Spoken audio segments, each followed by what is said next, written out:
नमस्कार दोस्तों, मैं डॉक्टर कुलदीप कुमार के सर आप सभी का बहुत बहुत स्वागत करता हूं एक नए बिंदु के साथ और एक नई कड़ी के साथ। तो जैसा कि हमारी शाम की 6 बजे वाली क्लास चल रही थी, कभी कभार थोड़ा ऊपर नीचे हो जाता है, 6 की बजाय 7 भी बज जाते हैं। ठीक है, तो चलो देखते हैं। आज हम सूफी मत के सिद्धांत पढ़ेंगे। थोड़ा सा ट्रिक के माध्यम से भी करवाने का मैं प्रयास करूंगा कि थोड़ा ट्रिक के माध्यम से करवा दिया जाए, थोड़ा आसानी से याद हो जाए। ज़्यादा ये विस्तार वाली बात नहीं है, लेकिन एक बार आप इस क्लास को देख लेंगे तो थोड़ा सा आपके दिमाग में रहेगा कि हाँ, हमने सूफी संप्रदाय के जो सिद्धांत हैं वो पढ़ रखे हैं। कौन कौन से सिद्धांत हैं, कैसे है, क्योंकि उनके बारे में कभी कभार पूछ लिया जाता है। मैं ये नहीं कहता कि ये मतलब बहुत ज़्यादा महत्वपूर्ण है, लेकिन इसके बारे में कभी कभार पूछ लिया जाता है। और वैसे भी अगर किसी प्रकार से क्वेश्चन आते हैं, क्योंकि अगर नॉर्मली आपने कोई टेस्ट सीरीज ज्वाइन कर रखी है तो वहाँ इससे संबंधित क्वेश्चन पूछे जा सकते हैं। ठीक है ना। और सूफी का में आपने नाम सुने होगा, शरीयत, तरीक़त, हकीकत, मारिफत, ये नाम भी आपने सुने होंगे अच्छे से। और जबरूत, मलकूत, ये सारी चीज़ें जो ये इसी के अंतर्गत आने वाली है, सूफी सिद्धांत के अंतर्गत। प्रेम का नाम सुना होगा आपने, शैतान का नाम सुना होगा, पीर का नाम सुना होगा, अनहल हक का नाम सुना होगा। तो ये सारी बातें सूफी सिद्धांत के अंतर्गत ही हम पढ़ने वाले हैं और ये कहीं ना कहीं पूछी जाती है। और थोड़ा सा ध्यान रहे तो कहीं ना कहीं अगर क्वेश्चन आ जाए तो हमारे समझ में रहे। तो बड़ी ही आसान तरीके से मैं करवा दूंगा आपको। सूफियों का प्रेम जो है वो लौकिक क्षेत्र से होता हुआ अलौकिक हो जाता है। ध्यान है हमें, सूफियों का प्रेम जो है वो लौकिक क्षेत्र से होता हुआ, कहाँ से होता हुआ? लौकिक क्षेत्र से होता हुआ अलौकिक हो जाता है। सूफी काव्य धारा के प्रमुख सिद्धांत वह विवेच्य तत्व इस प्रकार है। लौकिक हम जानते हैं, जैसे रतन सेन का और पद्मावती का मानते हैं कि होता तो वो लौकिक है, लेकिन वो अलौकिक मान लेते हैं भी। जैसे नायक जो है वो नायिका को प्राप्त करने के लिए प्रयास करता है, तो ये लौकिक प्रेम है। ठीक है ना। लेकिन उसी जगह नायिका को ईश्वर माना गया है और नायक को आत्मा माना गया है। आत्मा उस ईश्वर को या परमात्मा को प्राप्त करने के लिए प्रयास करता है, तो ये अलौकिक हो जाता है। यही चीज़ें इसमें बताई गई है। सबसे पहले सिद्धांत में सबसे पहले आता है ईश्वर। सूफी लोग ईश्वर को अपना प्रेम पात्र मानते हैं। वे मानते थे आत्मा परमात्मा का मिलन इसलिए नहीं हो पाता क्योंकि बीच में बाधक शैतान आकर खड़ा हो जाता है। इस शैतान से आपको गुरु का ज्ञान ही बचा सकता है, इसलिए सूफी काव्य में गुरु का विशेष महत्व है। सूफी मत के अनुसार ईश्वर एक है, आत्मा और ईश्वर एक है। ईश्वर तक पहुंचने के लिए 4 सोपानों से गुजरना पड़ता है, जो इस प्रकार है। ईश्वर तक पहुंचने के लिए 4 सोपानों से गुजरना पड़ता है। वो है शरीयत, तरीक़त, हकीकत और मारिफत। ये 4 सोपान है। शरीयत, तरीक़त, हकीकत और मारिफत, ये 4 सोपान है।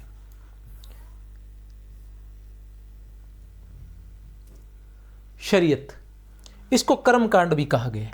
शरीयत को क्या कहा गया है? कर्मकांड भी कहा गया है। धर्म ग्रंथों के विधि निषेध का पालन। शरीयत में क्या होता है, आपको क्या याद रखना है? शरीयत याद रखना है, कर्मकांड याद रखना है और नासूत याद रखना है। हाल की दशा जो है वो नासूत होती है इसमें। ठीक है ना। धर्म ग्रंथों के विधि निषेध का पालन। शरीयत में क्या होता है कि वो लोग होते हैं, सूफी धर्म को मानने वाले वे लोग आते हैं, साधारण लोग आते हैं, जो नॉर्मली जो कर्मकांड होते हैं उन पर विश्वास रखते हैं। कहने से तात्पर्य उनको कहा जाता है कि ये धर्म ग्रंथ पढ़ना चाहिए, वो धर्म ग्रंथ पढ़ेंगे। उनको होता है कि ये काम नहीं करना चाहिए, वो कोशिश करते हैं वो काम नहीं करें। उनको कहा जाता है कि ऐसे पूजा पाठ करना चाहिए, वो वैसे पूजा पाठ करते हैं। उनको जिस प्रकार के संसारिक कर्मकांड कहने के लिए किया जाता है वो सारे काम करते हैं। वो जैसे पूजा पाठ हो गया, अर्चना हो गया, आरती हो गया, ये सारे कार्य जो भी अगर सूफी संप्रदाय में जो कुछ भी आता है वो सारे कर्मकांड जो वो करते हैं। ये मनुष्य की प्रकृत अवस्था है। मनुष्य की प्रकृत अवस्था मतलब प्रारंभिक अवस्था जो है, इसी को माना जाता है। ईश्वर प्राप्ति की या आराधना की जो प्रारंभिक अवस्था सूफी संप्रदाय में, इसे क्या माना जाता है? प्रारंभिक अवस्था माना जाता है।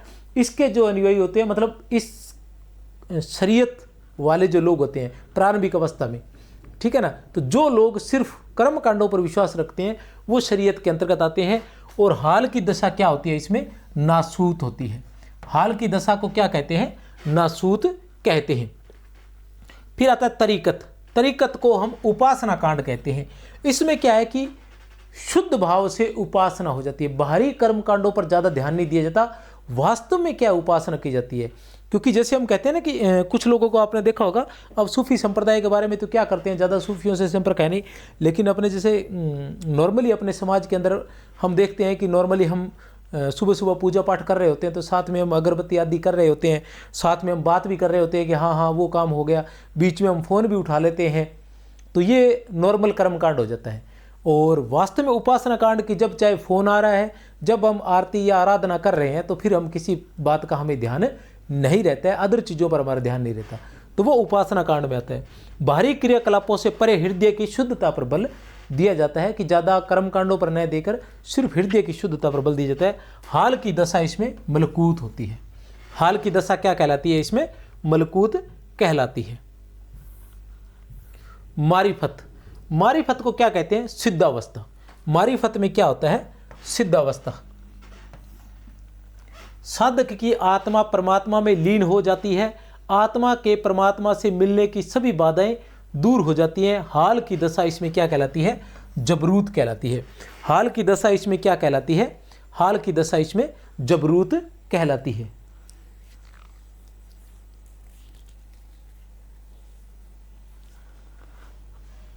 ठीक है ना। मारिफत सिद्धावस्था, साधक की आत्मा परमात्मा में लीन हो जाती है, सिद्धि प्राप्त हो जाती है। ठीक है ना। उसे मतलब परमात्मा का ज्ञान हो जाता है। ठीक है। उसके बाद आता है हकीकत, इसे ज्ञान कांड कहते हैं। भक्ति और उपासना के द्वारा सत्य का बोध करता है। साधक तत्व दृष्टि संपन्न हो जाता है। साधक तीनों कालों भूत भविष्य वर्तमान का ज्ञाता हो जाता है। साधक को चरम लक्ष्य की प्राप्ति हो जाती है। हाल की दशा लाहूत कहलाती है। हाल की दशा क्या कहलाती है? लाहूत कहलाती है। ठीक है ना। अब ये 3-4 चीजें आपके सामने आई। हाल जो सिद्धांत है, ईश्वर को प्राप्त करने के 4 सोपान है। ठीक है ना। शरीयत, तरीकत, हकीकत और मारिफत। शरीयत, तरीकत, हकीकत और मारिफत, ये 4 सिद्धांत हैं। इन चारों 4 सोपान हैं। ठीक है ना। इन चारों सोपानों में ये हाल की दशा रहती है। तो लाहूत, हकीकत की हाल की दशा क्या रहेगी? हकीकत में है, लाहूत में है, और किसी में है नहीं है। हकीकत में है, लाहूत में है, वहां मिलान आएगा, लिखना तो आएगा नहीं, वहां लिखा आएगा 100% कि इनमें से असंगत छांटिए। तो हकीकत की जो हाल की दशा है वो लाहूत है, लाहूत में भी है और हकीकत में भी है। ये आपने ध्यान रखना है। अब दूसरा जो है मारिफत में फै है। मारिफत में क्या है? फै है। मारिफत में फै है और जबरूत में बै है। ठीक है ना। मारिफत में फै है और जबरूत में बै है। ये आप ध्यान रख सकते हो क्योंकि ए के उच्चारण स्थान से उच्चरित होने वाले हैं ये। उसके बाद आता है तरीकत और शरीयत। तरीकत में मलकूत है और शरीयत में नासूत है।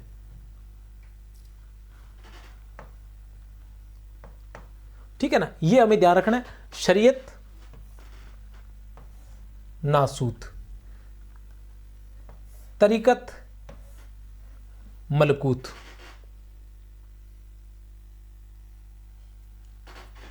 कत, कत से कूत,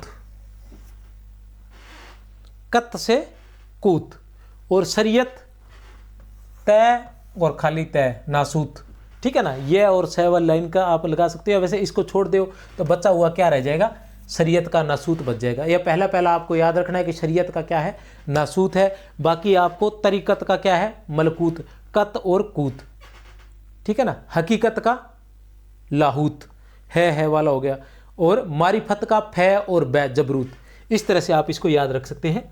यह सिद्धांत पहला सिद्धांत है, ईश्वर। पहला सिद्धांत क्या है? ईश्वर। भी ईश्वर को कैसे प्राप्त किया जा सकता है? तो वो 4 सोपानों से ईश्वर को प्राप्त किया जा सकता है। ईश्वर को प्राप्त करने के लिए ये 4 सोपान है। ठीक है ना। दूसरा क्या है? दूसरा है इसमें ईश्वर और जगत। ईश्वर और जगत के बारे में सूफी लोग क्या कहते हैं कि सूफी लोग ईश्वर को न जगत के बाहर मानते हैं न जगत में लीन। सूफी लोग ईश्वर को न जगत के बाहर मानते हैं न जगत में लीन। उसका स्वरूप अकल्पनीय है। सूफी कवि भी ईश्वर की सत्ता कण कण में व्याप्त मानते हैं। सूफी कवि जो है कण कण में व्याप्त मानते हैं। जैसे निर्गुण के बारे में आप जानते हो, जो जैसे निर्गुण वाले मानते हैं कि ईश्वर जो है वो कण कण में व्याप्त है, ऐसा सूफी लोग भी मानते हैं। 3 नंबर पर आता है प्रेम। प्रेम की हम बात करते हैं तो सूफियों के मत में प्रेम का अंश बहुत महत्वपूर्ण है। सूफी मत में प्रेम का अंश बहुत महत्वपूर्ण है। प्रेम ही कर्म है और प्रेम ही धर्म है। सूफियों के लिए प्रेम ही कर्म है, प्रेम ही धर्म है। इसी प्रेम से ही हिंदी का प्रेम काव्य पोषित हुआ। प्रेम काव्य मतलब सूफी काव्य, प्रेमाश्रय काव्य जिसे हम कहते हैं, प्रेम पर आश्रित काव्य। डॉक्टर रामकुमार वर्मा कहते हैं कि निस्वार्थ प्रेम ही सूफी मत का प्राण है। डॉक्टर रामकुमार वर्मा क्या कहते हैं?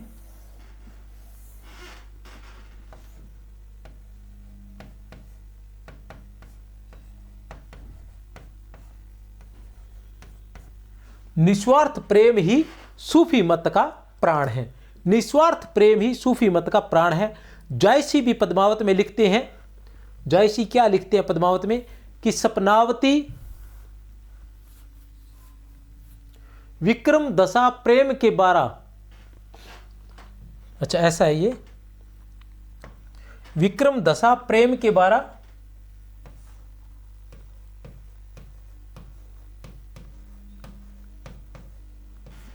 सपनावती कह गयो पतारा। ठीक है ना, विक्रम दशा प्रेम के 12, सपनावती कह गयो पतारा। सूफी मत में ईश्वर की भावना स्त्री रूप में मानी गई है। वहां भक्त पुरुष बनकर उस स्त्री की प्रसन्नता के लिए 100 जान से निसार होता है, उसके हाथ की शराब पीने को तरसता है, उसके द्वार पर जाकर प्रेम की भीख मांगता है। इसी तरह सूफी मत में ईश्वर स्त्री है। सूफी मत में क्या है? ईश्वर जो है वो क्या है? स्त्री है और भक्त पुरुष है। ईश्वर कौन है? स्त्री, और भक्त कौन है? पुरुष है। पुरुष ही स्त्री से मिलने की चेष्टा करता है। जिस प्रकार जायसी के पद्मावत में रतन सेन साधक सियलदीप जाकर पद्मावती ईश्वर से मिलने की चेष्टा करता है। ठीक है ना, कहने से तात्पर्य यह है कि स्त्री जो है, स्त्री या नायिका कह सकते हैं, वो किसका प्रतीक है? यहां वो ईश्वर का प्रतीक है। ठीक है ना, नायक या पुरुष जो है वो किसका प्रतीक है? यहां आत्मा का प्रतीक है।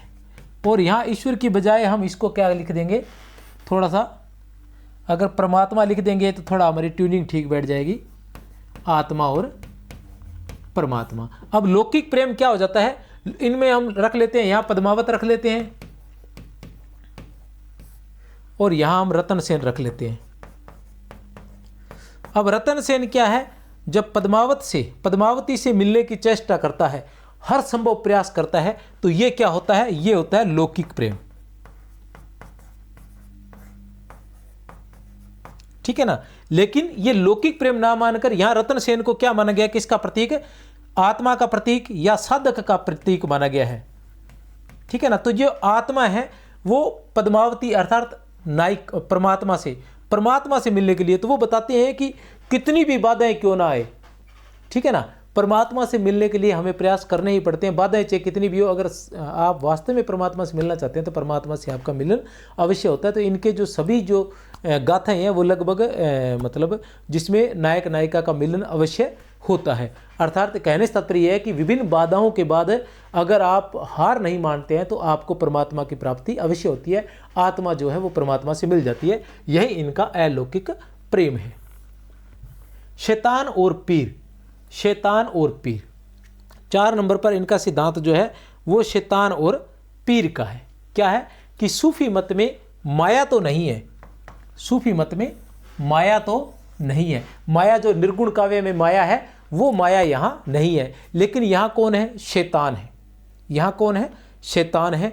शैतान जो है वो आपको ईश्वर से मिलने नहीं देता है। कौन? शैतान। शैतान क्या है? बाधक है। किसमें है यह बाधक?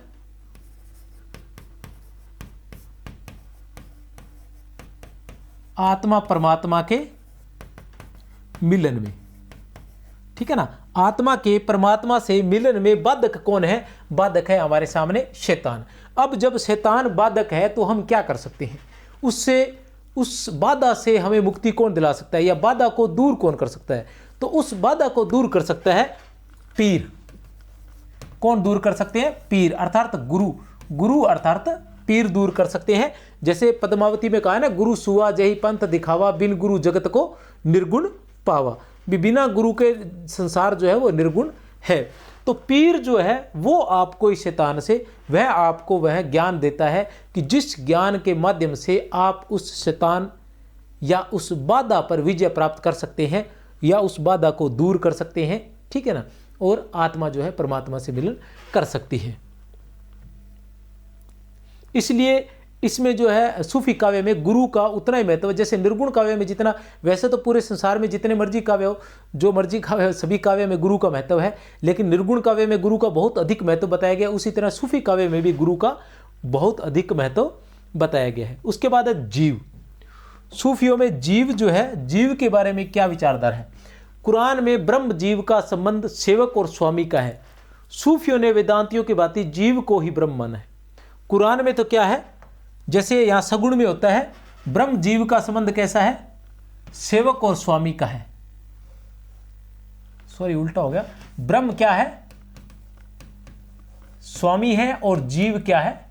सेवक है। ऐसा हमारे यहाँ किस में होता है? सगुण काव्य में होता है। किसमें? सगुण में होता है। लेकिन सूफियों के अनुसार क्या है? ब्रह्म ही, सॉरी, जीव ही ब्रह्म है। ऐसा निर्गुण में होता है। जीव जो है वो स्वयं ही ब्रह्म है, अर्थात उसके अंदर ही ब्रह्म निवास करता है, कहीं बाहर जाने की आवश्यकता नहीं है, अर्थात ईश्वर। तात्विक दृष्टि से जीव और ईश्वर में कोई भेद नहीं है, क्योंकि वो कण कण में व्याप्त करता है और वो ईश्वर के अंदर ही, जीव के अंदर, इंसान के अंदर ही निवास करता है, उसे बाहर खोजने की जरूरत नहीं है। 6 नंबर पर हमारे पास सृष्टि आता है। सूफियों की दृष्टि में सृष्टि का उपादान कारण रूह, सूक्ष्म शरीर है। रूह का अर्थ है अलौकिक शक्ति। रूह का अर्थ है अलौकिक शक्ति, जो इंसान के आत्म अंश में रहती है। सृष्टि, अलौकिक शक्ति, वही जिसे हम ईश्वर कहते हैं, वो अलौकिक शक्ति है जो अंदर हमेशा विद्यमान रहती है। अलौकिक शक्ति जो हमेशा अंदर विद्यमान रहती है।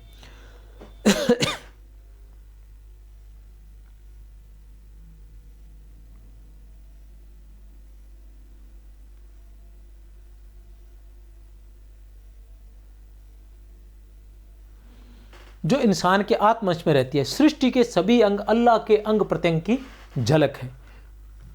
सृष्टि के सभी अंग अल्लाह के अंग प्रत्यंग की झलक है। वही बात है जो निर्गुण में होता है कि यहाँ इस संसार में जो कुछ भी है वो सब ईश्वर की ही झलक है, अर्थात ईश्वर जो है वो कण कण में व्याप्त है। वही बात सूफी कहते हैं कि ये जो जितने भी अंग प्रत्यंग है सब कुछ अल्लाह की ही झलक है। अनहल हक, अनहल हक का अर्थ है अहम ब्रह्मास्म, अर्थात मैं ही ईश्वर हूँ। अनहल हक का अर्थ क्या है?